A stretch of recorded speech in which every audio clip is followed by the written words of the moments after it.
All right, welcome back.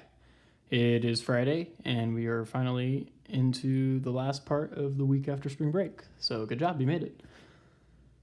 Today we are talking about a new law of motion proposed by Isaac Newton. So this law states that the force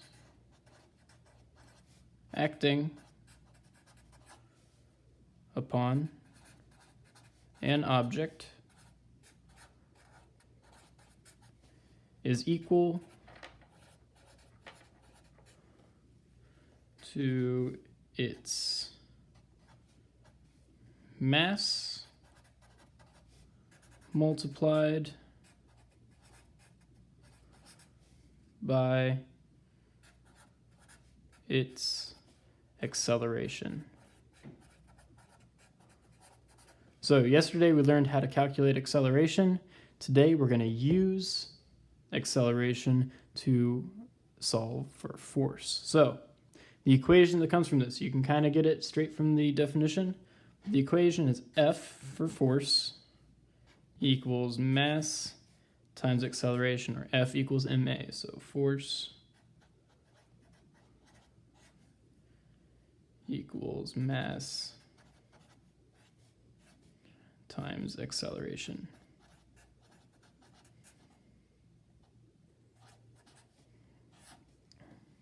So this means, like, if I took this little pen, little stylus, I'm pushing it. I'm applying a force to it. The force that I'm applying is equal to the acceleration it experiences while being moved. It's equal to that acceleration multiplied by its mass, how much this weighs. So I'm going to do a little video to show kind of how we can see this in the real world using gravity, which is a known acceleration. Gravity is always 9.8 meters per second squared of acceleration. So using that constant number, we can apply that to our equation and figure out the forces from me dropping some objects again. So I'll see you back here after we do that. Okay, so we know that Newton's second law of motion states that the force that's acting on an object is equal to its mass times its acceleration. So if we have three objects, let's say we use this, I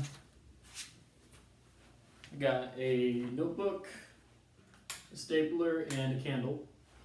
Now, we can actually calculate the force that gravity is acting upon these items and find out how much that force is interacting with the item to pull it down towards the earth.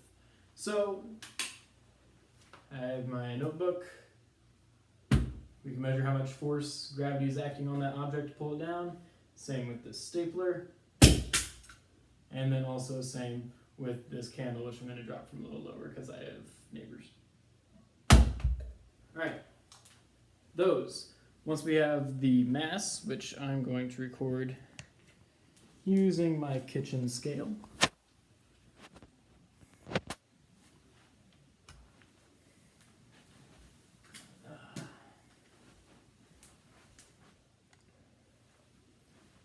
So we have my kitchen scale out. My stapler was 234 grams. Write that down.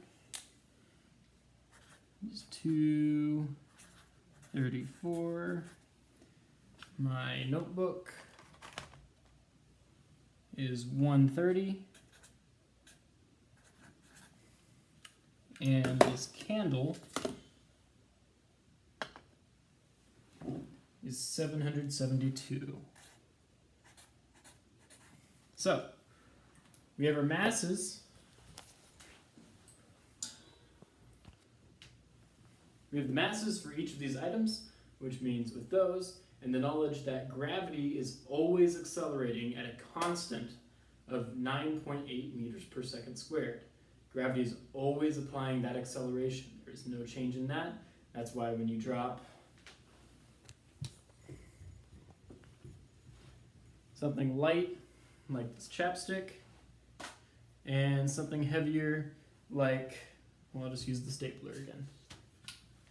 Something light like this chapstick and something heavier like this stapler.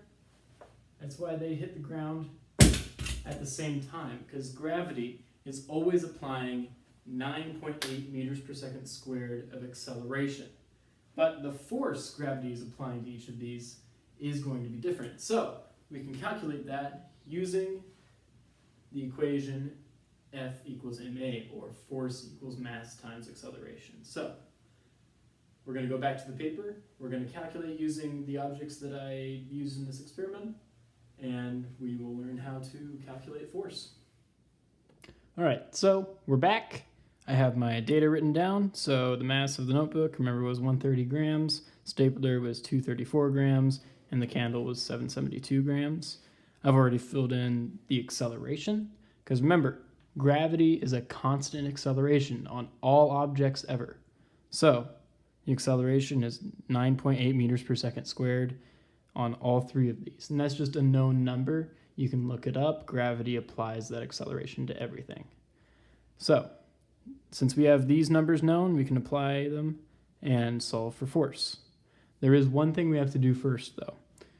The equation for force, the units it uses, we need to change our masses to be recorded in kilograms rather than grams.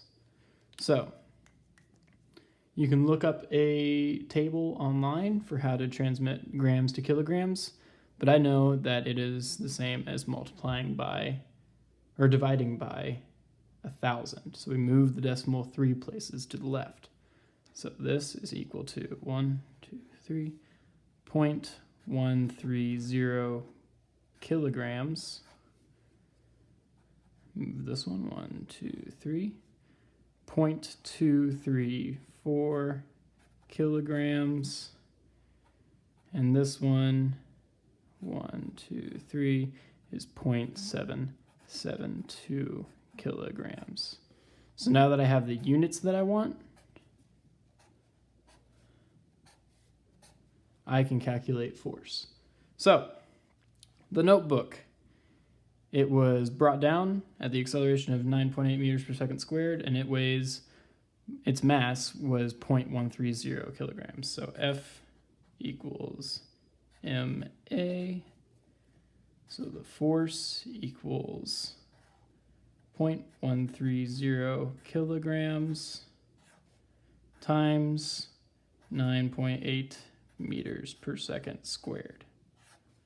So our force equals, let me get my calculator out.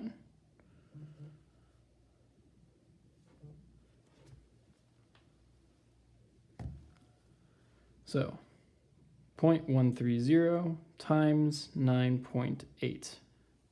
1.274, we're going to round to the second decimal place. So 1.27. Now, force has its own unit. They kind of pay homage to Isaac Newton and when he came up with this equation. So force is measured in newtons. That's a capital N. 1.27 newtons is how much force is being applied to this. All right, so we have the notebook figured out. Let's move on to the stapler. So the stapler, the mass, so F equals ma, same equation. The mass was 0.234 kilograms.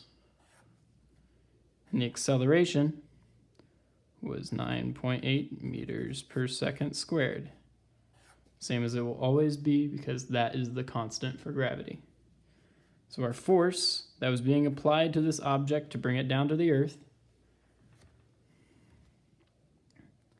was 0.234 times 9.8. And there we have our number.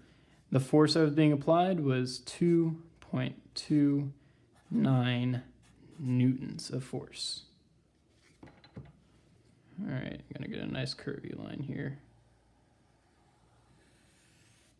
All right, the candle, the one with the most mass. As we can see, there's a trend already. the greater the mass, the more force is needed, the more force is applied to bring it down at that acceleration. So this should be higher than all the rest because its mass is higher. So we look here, F equals ma, force equals, our mass was 0.772 kilograms.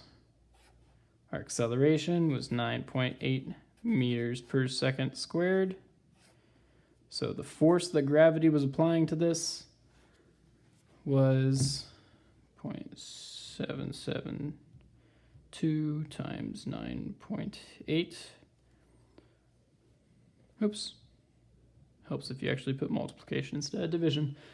So the force that was applied to this candle to bring it down to the earth was 7.57, I'm rounding, newtons.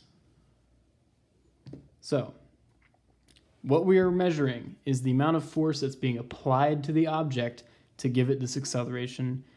And the higher the mass, the more force is needed to apply. Think of if you were pushing on a boulder, you're going to have to apply all your force to get that to move. But if you were pushing like this marker, it's very light. It has low mass, so I could just push it very easily. I didn't have to apply very much force. So this is the equation we're using. This is why it's needed, is to measure amount of force, the amount of oomph behind an object to move it. Our assignment is going to be doing practice problems over this, and I'll have a Zoom call today at, I'll say 1, and we'll get this figured out. If you attend that, we'll go over the worksheet, and I'll learn with you, or you'll learn with me on how to do it. All right, thanks for stopping by. Do your homework. This will be due Friday. Good job this week. Thanks for getting back to work after break.